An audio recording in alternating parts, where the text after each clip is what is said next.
nyuma y'uko Tricia mama Lewis yaramaze kuba yamuvumbura ndetse murabizi ko yabivumbuye kera ko nawe biriya yari abirimo kuba Lewis yarasigaye akundana na Alice.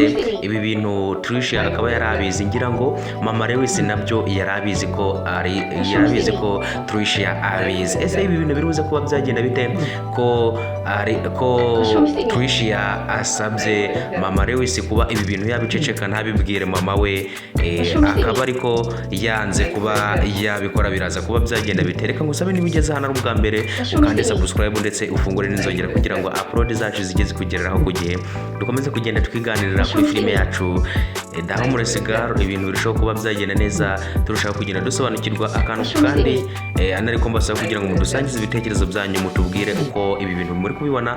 Ese muratekereza bizaba byagenda bite guys? Reka mbasabe rero kugira ngo mukomeze mubane natwe hano kuri urubuga rw'abakunzi b'iyi filime, dukomeze twiganirire kuri filime yacu, tumenye ngo ibintu biribuze kuba byagana hehe. Ubwo Tricia yasabaga mama Lewis kuba ibi bintu yabiceceka ntabashe kuba yabibwira mama we, mama Lewis nawe ahise amusaba ko hari ikintu ari buze kuba yamukorera, mbese kugira ngo abashe kuba yaceceka nawe agomba kuba yamukorera hari kondisiyo Tricia ari buze kuba yagendera. Ese biragenda bite?